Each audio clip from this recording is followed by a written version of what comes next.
Hello, welcome to the Alone Show. I'm your host, John Alone. In this episode, I would have brought on a regular, but he's not available right now, so on with the show. Anyway, our guest is from Raleigh, North Carolina. He's an entrepreneur and an analytical spot trader. He has great knowledge on crypto, and he's also a YouTube influencer. Ladies and gentlemen, I give you Oliver Ezel. Hey, Peter, thank you for having me. Anytime. So, how's life? Oh, yes, it's been doing very well. Yes, I just been busy building this company, building the massive, building this community hub for investors and traders to come together. And we just keep everything authentic and look for conservative, uh, just conservative hedges against inflation and stuff. So I think um, I would say I'm just in the working phase right now, but life has been good. Okay, great. Mhm. So, so how did you get yourself started on crypto and being an entrepreneur in general? Yes, so I was originally from Fayetteville, North Carolina, um, which is an hour from where I am in Raleigh, and I used to work at a grocery store called Harris Teeter's. So I was like a pushing cart person, and I did a little bit of produce area as well.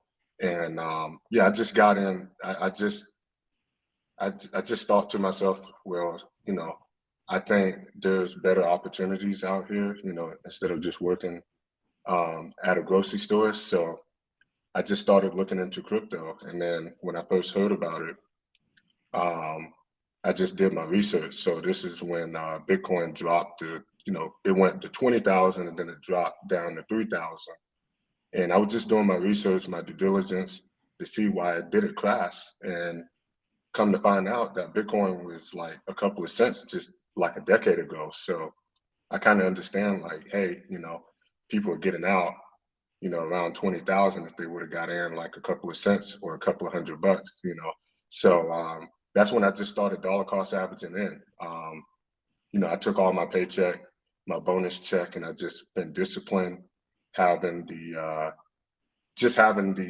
low head, just kept dollar cost averaging into Bitcoin and Ethereum at low levels during the COVID, kind of like the COVID shutdown time. And from there, I was getting in Ethereum when it was like $50, Bitcoin when it was 3,000, and then after a couple of years, when Bitcoin went in that bull market, I just made so much money, and I'm actually a millionaire, crypto millionaire. So after I did that, I just started trading. So I just learned how to read price action within the charts, and I studied Heikinase sticks with trading, and I just started uh, being an analytical spot trader. So I'm holding Bitcoin in my Ethereum, and I'm just using it as collateral to pull out crypto-backed loans to borrow cash just to sustain my positions.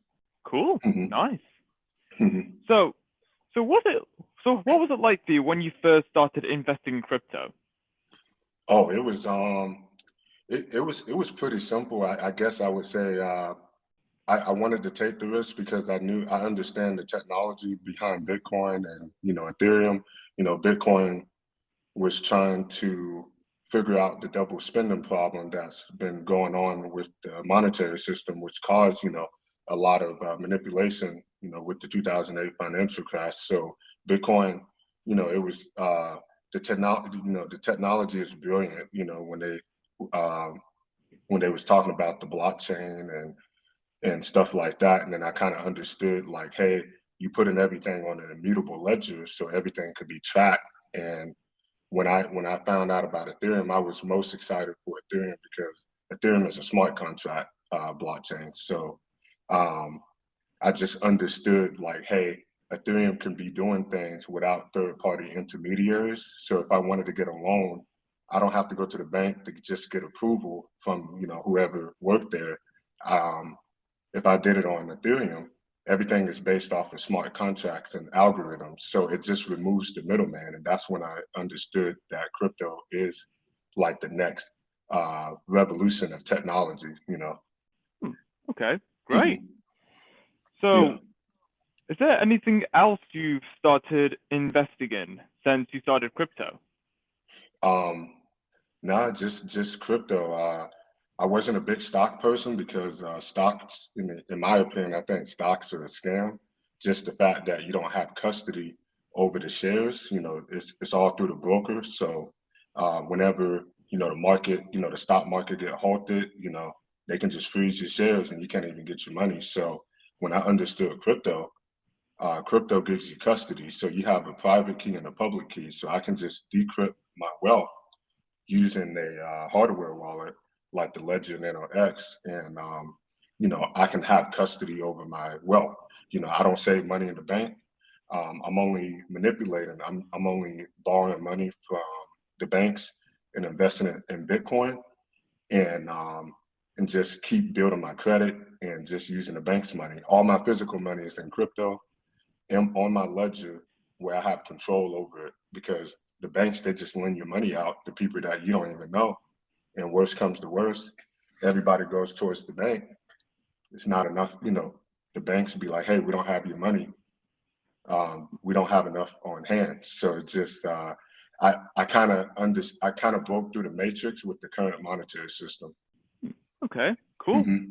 And have you started, or have you ever at least thought about doing a course on teaching people how to invest in crypto?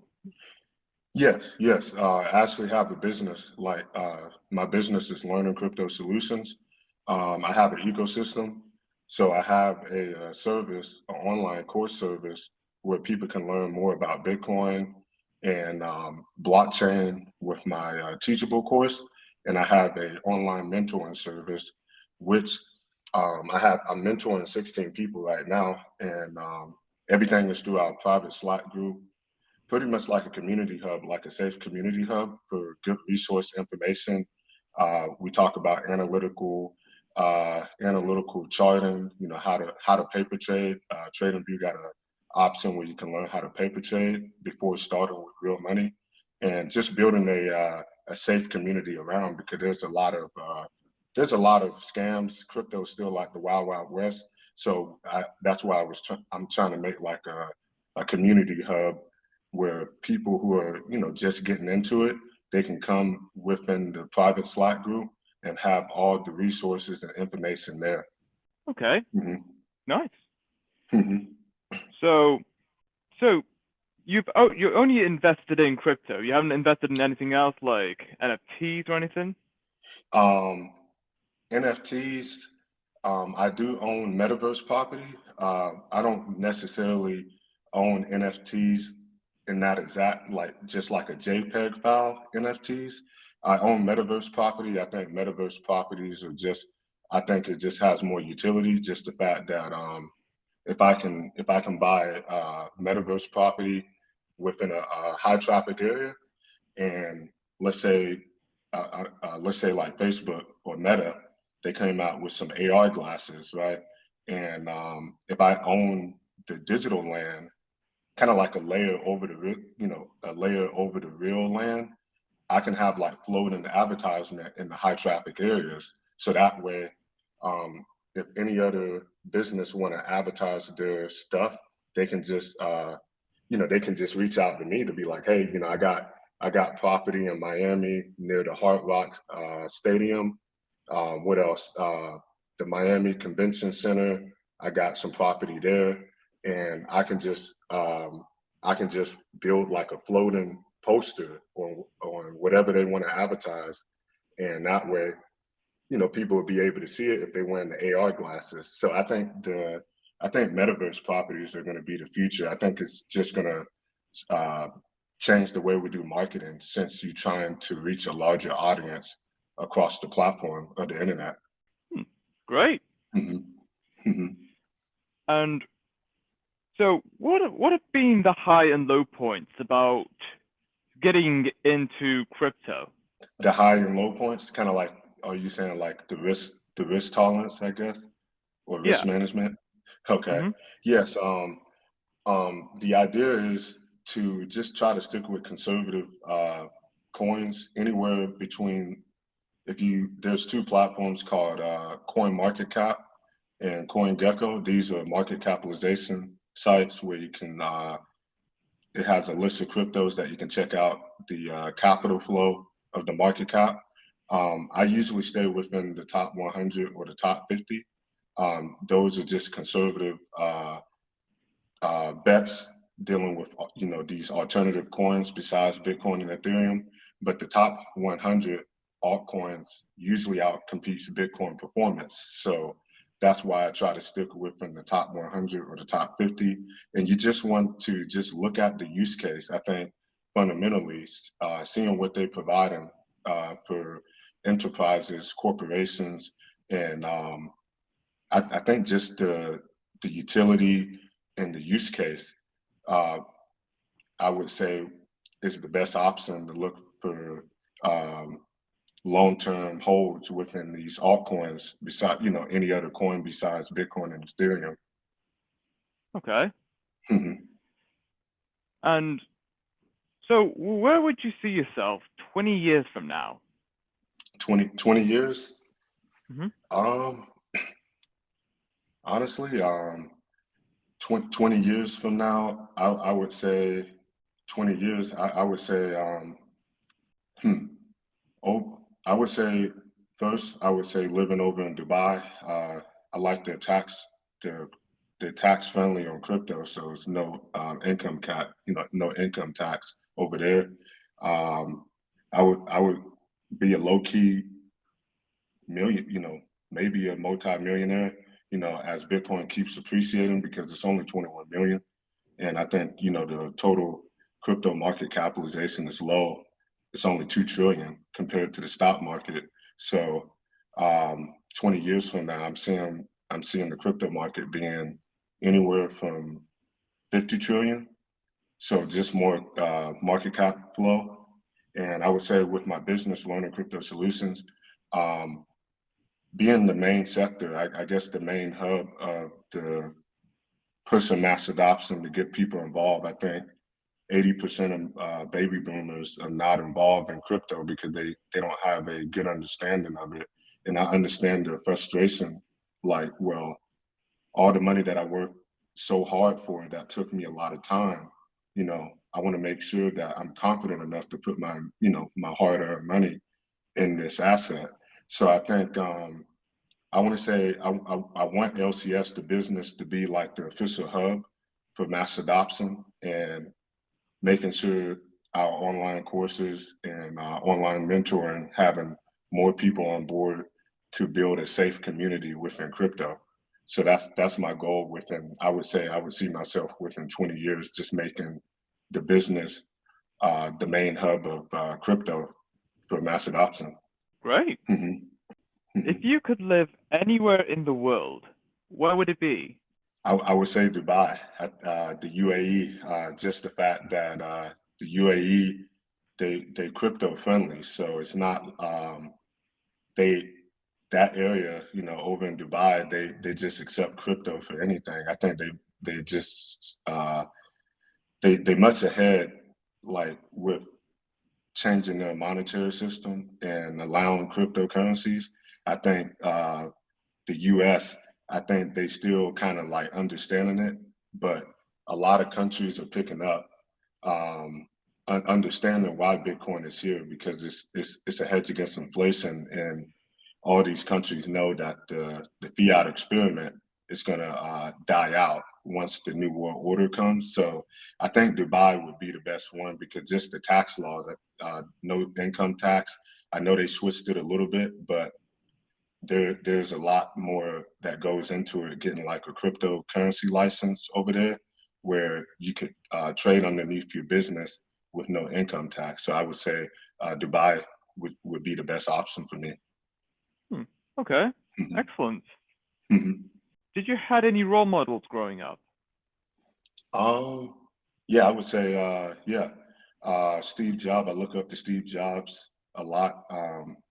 I think just the fact that he never gave up on his vision, and seeing how Apple is right now, it just motivates me. Just watching the documentary of him, and I would say Elon Musk, since Elon Musk just never gave up. I think the doubts is really a hard wall to come by. The doubts is going to be there, and you just have to just keep doing it. Just put in the work and just ignore what people say and just make it happen. And I think Steve Jobs and Elon Musk, they kind of like they my role model to me to keep pushing like anything is possible, and technology is always going to advance. And I would say Kathy Woods as well. Kathy Woods, I respect her with ARK Investments. Just looking forward, looking for innovation and focusing on the future, not redoing the past. So I would say Steve Jobs, Elon Musk, and Kathy Woods I look up to. Nice. hmm If you could erase one past experience, what would it be? I would say not getting into Olympus Dow. I would say it's one of it was one of an altcoin that I got into. It was an upcoming DeFi project, but I like to be transparent with my trading and what I invest in. I would say Olympus Dow because just the fact that um, I wasn't being the best at risk management, and I just got caught up on being too greedy. So that was one of my past mistakes. So I I would say Olympus Dow, not investing in Olympus Dow.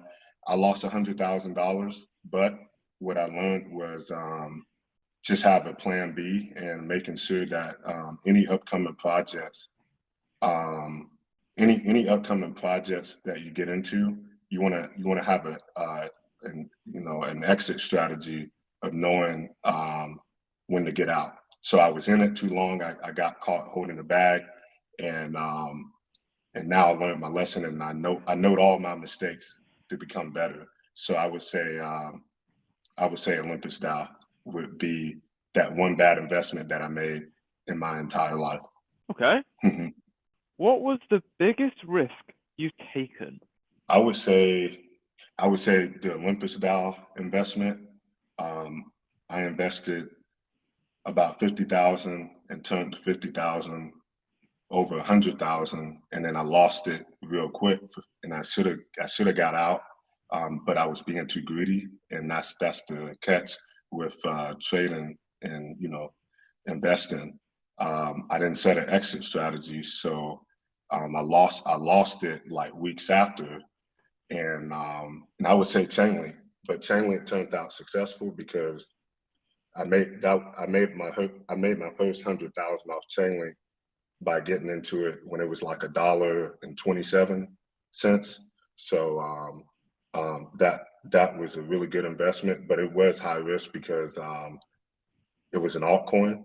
But I understood the tech because it was a network oracle. So I would say that was my high investment, my high risk investment, Olympus Dow and Chainlink. Hmm. Okay, cool. hmm How much time do you spend on the internet? Me, I would say I would say five hours a day. I would say the 3 hours I try to get my work.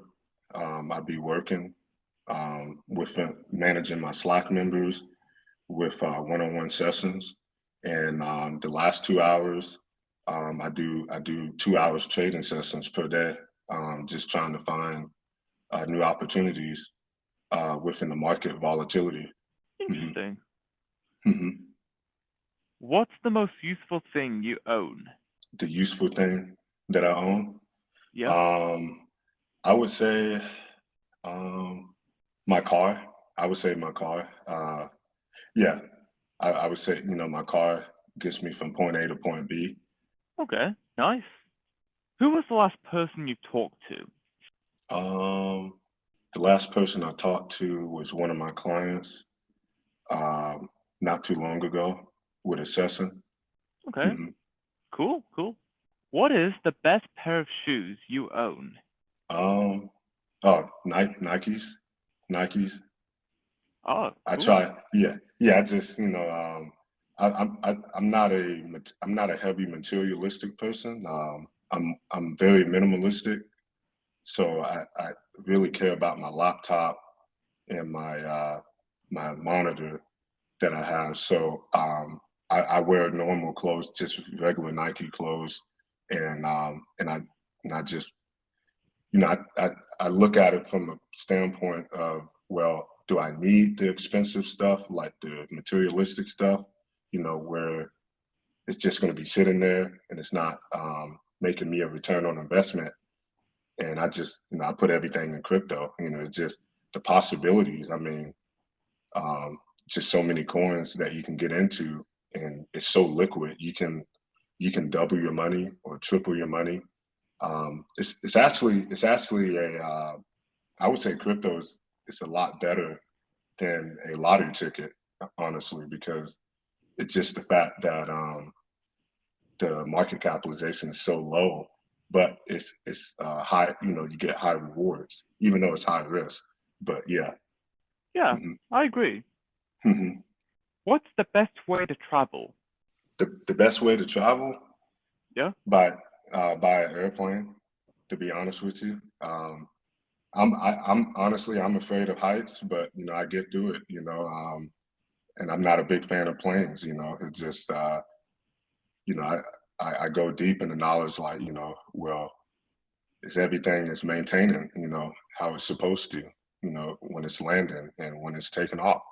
So I would say the airplane, but I am afraid of heights, but I get through it. Mhm. Start the morning. The best way to start the morning for me, Yeah. yeah, waking up at 5. I wake up at 5 o'clock every morning. I try to be up before the competition. I get my coffee, brush my teeth, get my coffee. Um, I work out. I go to the gym. I do an hour, like an hour and 30 minutes of cardio, and then when I get off the cardio, take me a shower, then take a look at the market. See what's going on. Try to get the news threads for the day, the narrative, before it develops later in the morning, like the late morning, and yeah, and just making sure um, I'm updating new articles within my Slack group so all my members can be alerted of what's going on or whatever type of narrative that's happening within the market conditions. Same thing with equities and stock market, because the crypto is still correlated with the stock market. Just the fact that they view crypto as a riskier technology or new development. So it has a lot of correlations with the Nasdaq and the S&P and the Dow Jones. So I try to pay close attention with the equity markets and stuff like that, and the index markets. So I just try to inform all my members of what's going on uh, with the macro conditions around. Hmm. Okay. Mhm. Interesting. Mhm. So, if you could host a talk show, who would you have Mhm. on? If I host a talk show, I would have on my one of my clients, the Grand Cam. He's actually my mindset mentor. Um, a really good friend. We built a good relationship. I would have him on because I think he helps me um, get through tough times, whether stress or anything like that. But he's just a good friend. I would have him, Cameron, my good friend. I would have him on. Who else? I would have my other uh, client, Bernie. He's a mechanic. He's a mechanic out in California, so I would have him on, and I think that's about it. hmm That's yeah, that's a really good lineup. I like that. hmm hmm What do you disagree with most frequently? Oh, this is a good one. Um, I disagree that not all altcoins are bad. There's a lot of Bitcoin maxis where all they care about is Bitcoin, and they think Bitcoin is going to outcompete any other crypto. And I have to disagree with that because Bitcoin has limitations. Even though it's the first cryptocurrency, um, it still lacks with speed since it's an older project.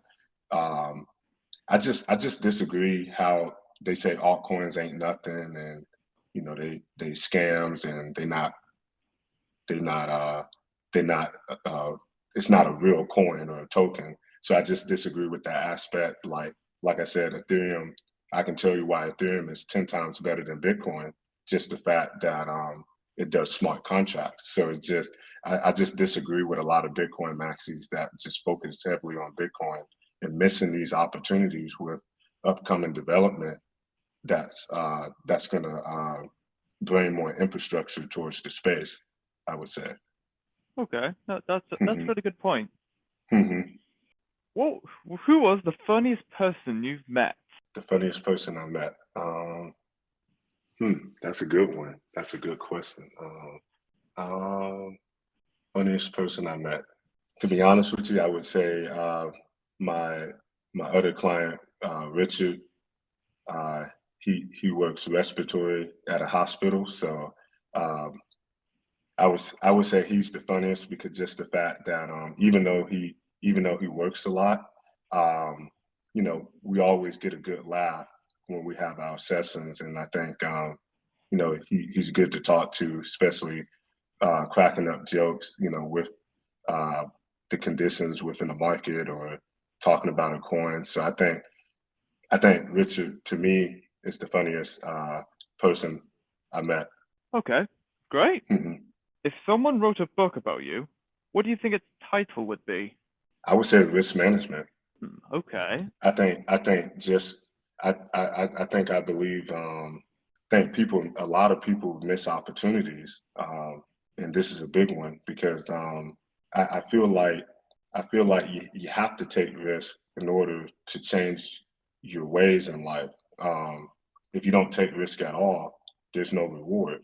So I think just having risk management, making conservative decisions on where you're going to put whether your income flow or anything in life, whether it's a job, um, what you majoring in.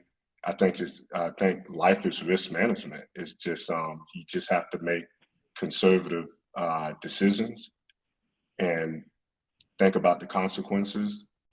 If things goes, if that condition goes wrong or that move goes wrong, and just never give up. I would say just I think life, yeah, just life is risk management in my opinion. So I would call it risk management. Okay, nice. Mhm. So, so what you have planned? So, what are you currently working on or planning on working on this week? Yes, I'm working on a new